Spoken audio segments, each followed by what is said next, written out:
Learn Grammar Basic. Introduction. People did not invent English grammar. They described it. Grammar is a description of logic. It is a description of a logical thinking process.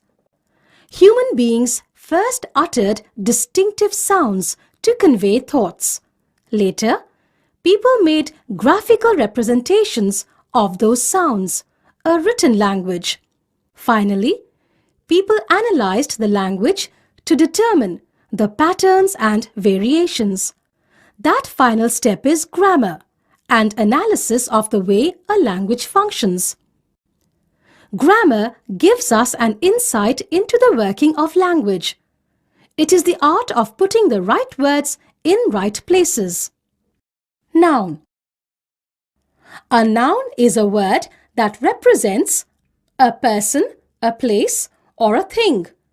A thing in this definition can be a physical entity or it can be an abstract idea. Examples: Rohit, Taj Mahal, car. Noun as subject. Example: the plumber fixes the dripping pipes. Explanation: plumber is the subject of the sentence. Example: Michael Jackson was a popular pop singer. Explanation: Michael Jackson is the subject of this sentence. Michael Jackson is the name of a person. Noun as direct object. Example: Mr. Chan washed the car. Explanation: car is the direct object of the verb washed. Example: the authorities commended Roberta. Explanation: Roberta is the direct object of the verb commended. Noun as indirect object. Example: I sent Sophia the book. Explanation: Sophia is the indirect object. Example: I bought the dog a kennel. Explanation: dog is the indirect object. Noun as object of a preposition. Example: he pulled the cart to the field. Explanation: the preposition is to and the object of that preposition is the noun field. Example: from her perspective, the meeting was a success. Explanation: the preposition is from and the object of that preposition is the noun perspective. Predicate noun. Example: I am a student. Explanation: the subject of the sentence is I and the predicate noun is student. Example: Mr. Duncan is a musician. Explanation: Mr. Duncan is the subject and musician is the predicate noun. A positive noun. Example: my sister Susan is in town for the reunion. Explanation: in the sentence above, my sister Anne is the subject of the sentence and Susan is the appositive. Example: the insect, a large cockroach, is crawling across the kitchen table. Explanation: the insect is the subject of this sentence and a large cockroach is the appositive. Noun as possessive modifier. Example: the town's sewer system is in jeopardy. Explanation: the word town is a noun. Towns is possessive case. The town possesses the sewer system. Example: Rohan's car is at home. Explanation: the word Rohan is a noun. In the sentence above, the word Rohan's car identifies which is at home. Rohan's is possessive case. Rohan possesses the car. Noun functioning as an adjective. Example: the water pump is broken. Explanation: the word water is a noun, but in this application, it functions as an adjective that describes the kind of pump. Example: I hear that apple juice is a healthy drink. Explanation: the word apple is a noun, but in this application, it functions as an adjective that describes the kind of juice. Noun functioning as an adverb. Example: I walked home. Explanation: the word home is a noun, but in this application, it functions as an adverb that defines where I walked. Example: he went to Mumbai. Explanation: the word Mumbai is a noun, but in this application, it functions as an adverb that defines where he went. Proper noun. Proper noun. Names of individual people, places, things. Examples: Rohit Kapoor, London, the Taj Mahal. Common noun. Names of classes, species of things. Examples: woman, student, elephant, bike. Collective noun. Collective noun.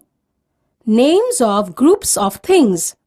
Examples: a swarm of flies, a kennel of dogs, a herd of goats, a school of fish, a group of people.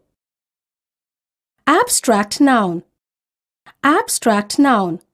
Names of ideas, concepts, state of mind, heart. Examples: honesty, confusion, love, wisdom, courage. Material noun. Names of materials. Examples: copper, iron, gold, silver, wood. Note: nouns can also be classified as count and uncount, also called as countable and uncountable nouns. Things that you can count are count nouns. For example, book, also called singular noun. Books, also called plural noun. Things that you cannot count are uncount nouns. For example, water, milk. You cannot say one milk, two milk, or milks. Pronoun. The prefix pro means for. A pronoun is a substitute for a noun. A pronoun can replace a noun or another pronoun. You use pronouns like he, which, none, and you to make your sentences less cumbersome and repetitive. Grammarians classify pronouns into several types, including the personal pronoun, the demonstrative pronoun, the interrogative pronoun, the indefinite pronoun, the relative pronoun, the reflexive pronoun, and the intensive pronoun. Examples: Maria said, "My application for college has been approved." In the above sentence, Maria has been quoted. Maria uses the personal pronoun my as a substitute for her name. Personal pronoun. A personal pronoun refers to a specific person or thing and changes its form to indicate person, number, gender, and case. Examples: I have the tickets for a concert. First person, singular, nominative case. They gave me the task. First person, singular, objective case. The pleasure is mine. First person, singular, possessive case. You should take the laptop to a better repair shop. Second person, singular, nominative case. Second person, singular, possessive case. He will meet her at noon. Third person, singular, nominative. Third person, singular, objective case. Nominative case, personal pronoun. Singular. I, you, he, she, it. Plural. We, you, they. The pronouns listed above are in the nominative case. Any of these pronouns may be used as the subject of a sentence or in other constructions requiring the nominative case. The pronoun you can be singular or plural.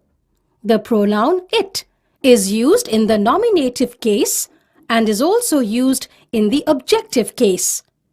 The pronoun it is classified as a personal pronoun, although it may not seem to be particularly personal. Objective case personal pronouns. Singular, me, you, him, her, it. Plural, us, you, them. The pronouns listed above are in the objective case. Any of these pronouns may be used as a direct object, indirect object, or as object of a preposition. Possessive case personal pronouns. Singular, my, mine, your, yours, his, her, hers, its. Plural, our, ours, your, yours, their, theirs. Personal pronouns may be used to indicate possession. The pronouns above are in the possessive case. Reflexive or intensive pronouns.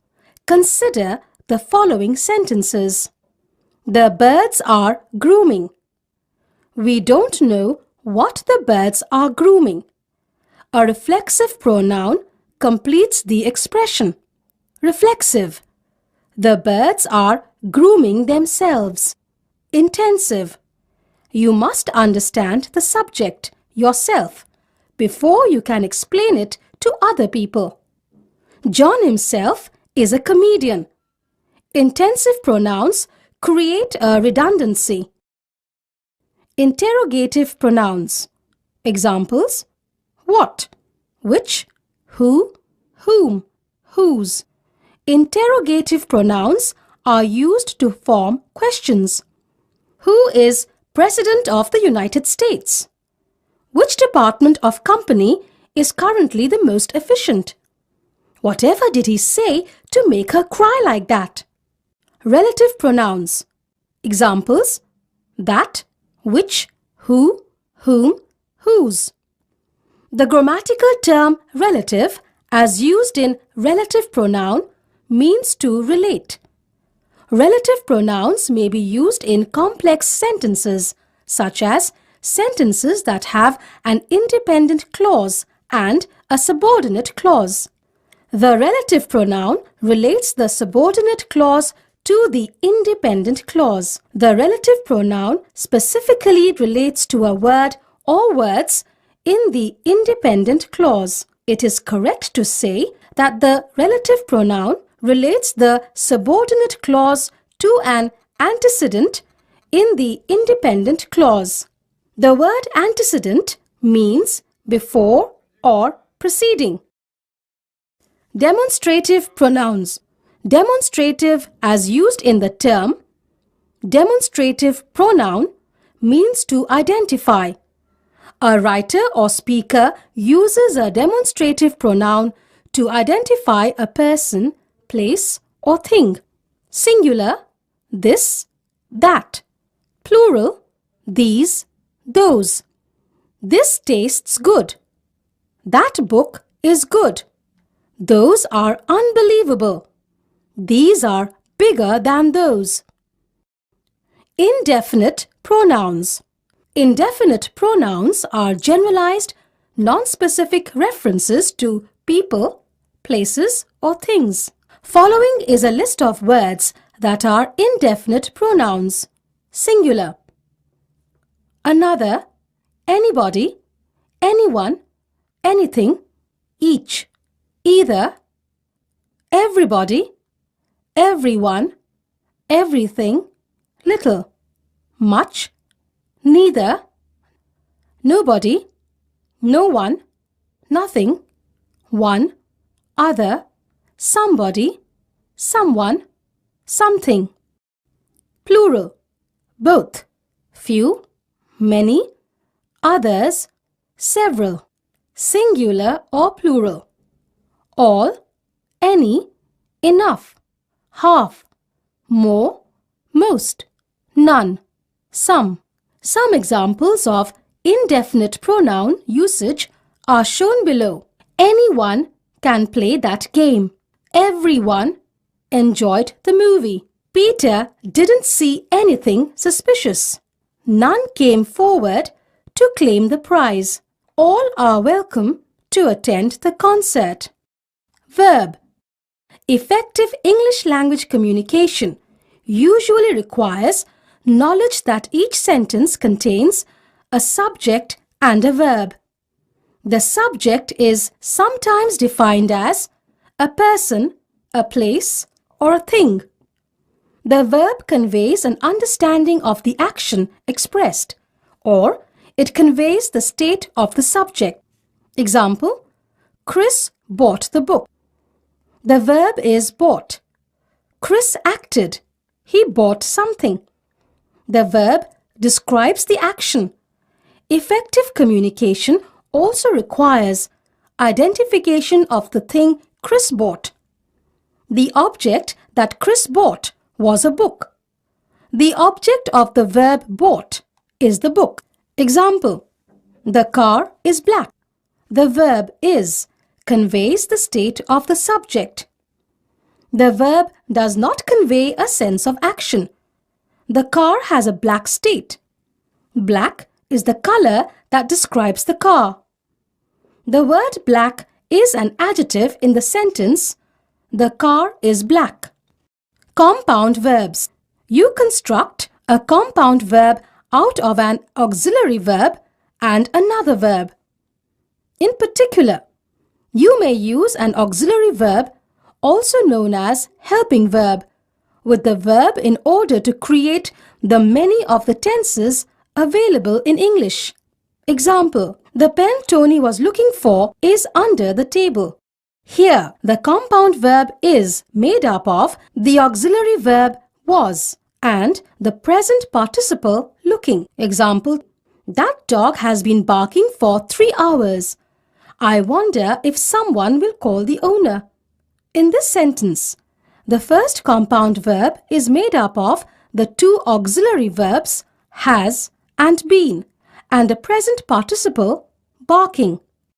The second compound verb is made up of the auxiliary verb will and the verb call. Auxiliary verbs.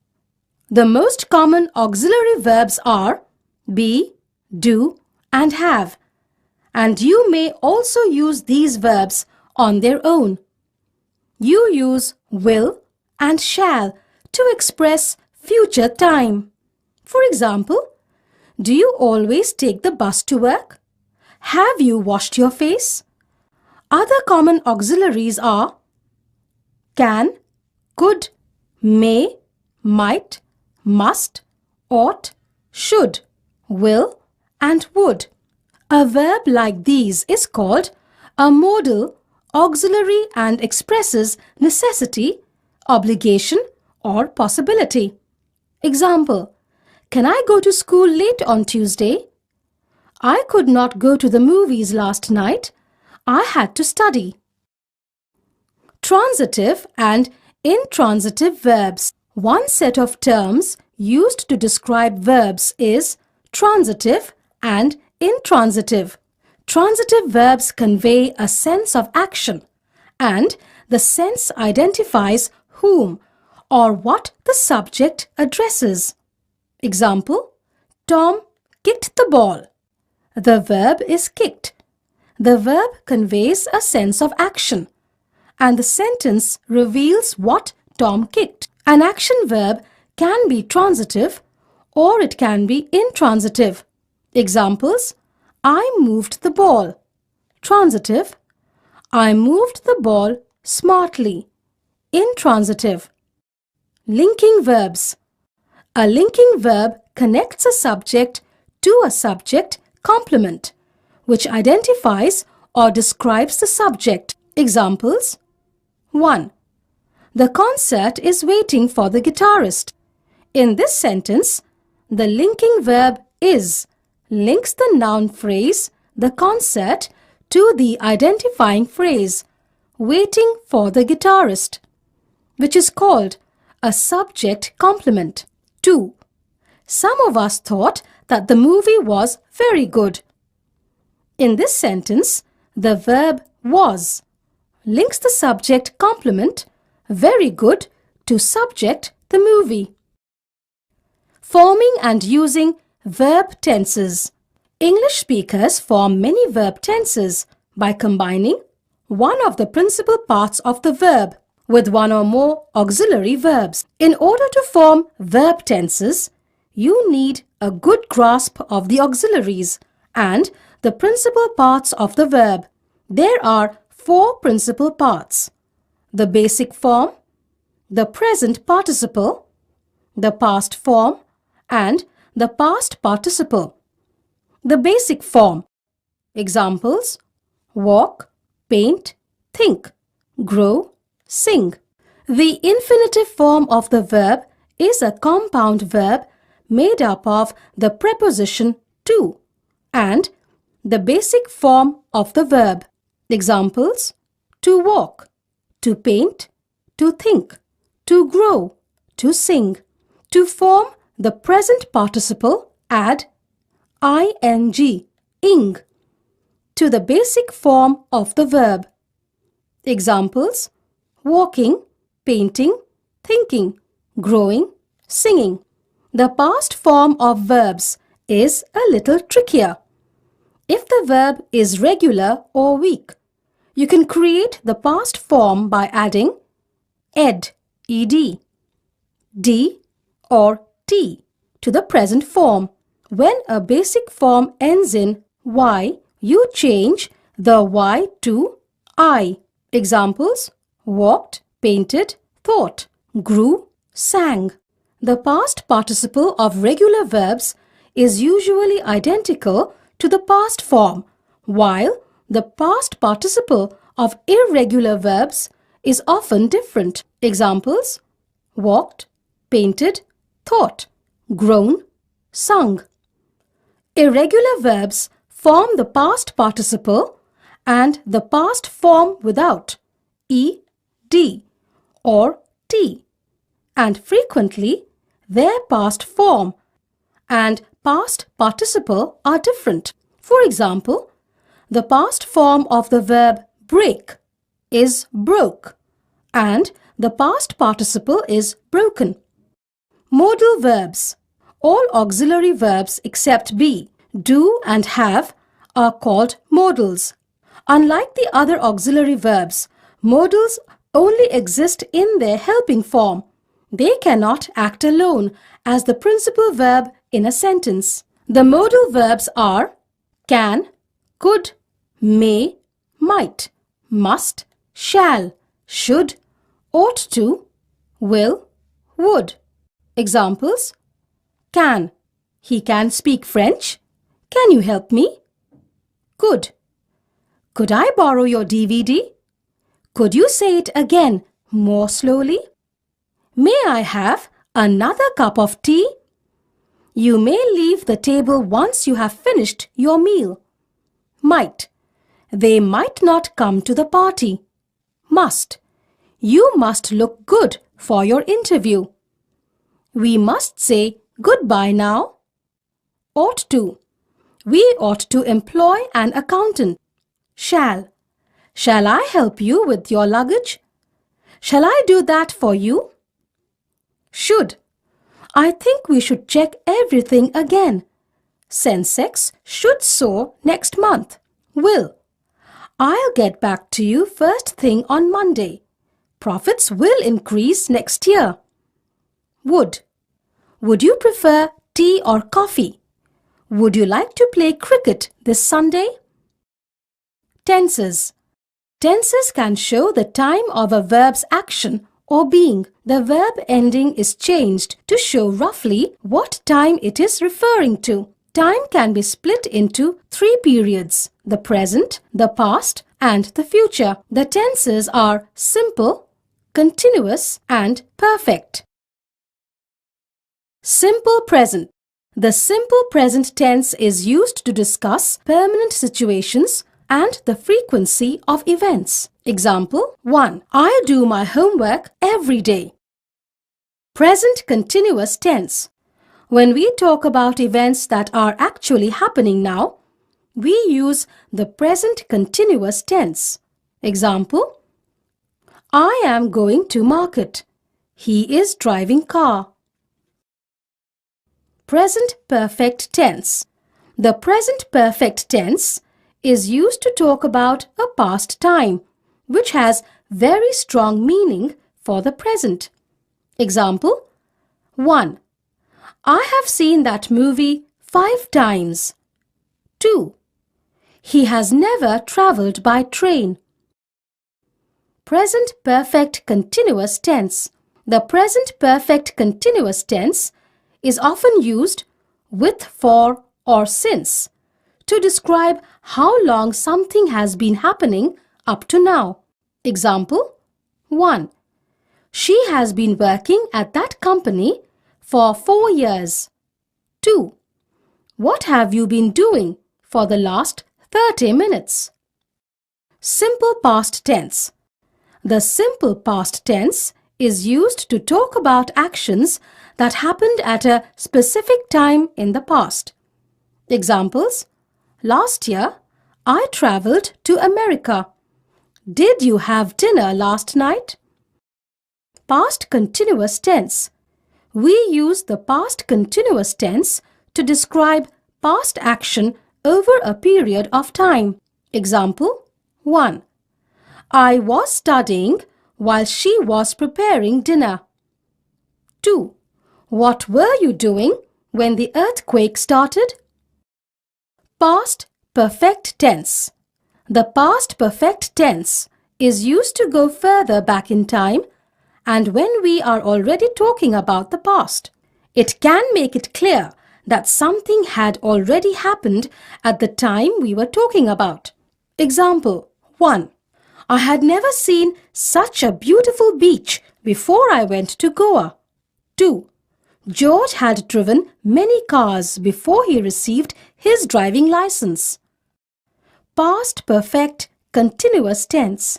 The past perfect continuous tense is used to talk about longer situations that continued up to the moment in the past we were talking about. Example 1. They had been talking for over an hour before Ria arrived. 2.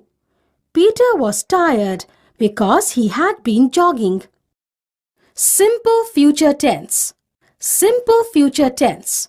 We sometimes use the simple present form to discuss future events, especially when we talk about official events that happen at a set time, such as timetables, meetings, programs, etc. Example 1. Are you going to meet Mona tonight? 2. I will send you the information when I get it. Future continuous tense. Future continuous tense.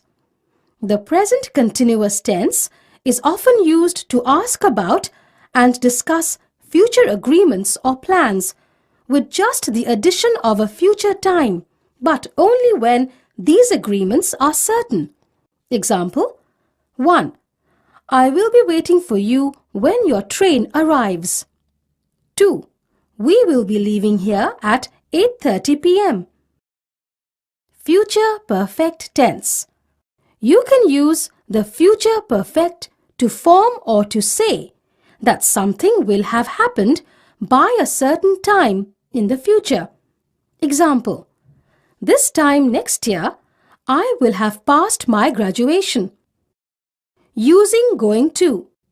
Using going to. We say something is going to happen when it has already been planned. Where are you going on holiday this year? Answer: we are going to Europe. Using shall, will. Using shall, will. When we give information about the future or predict future events that are not certain, we usually use shall, will. Example, question: who do you think will win the cricket match? Answer: I'm not sure, but I think India.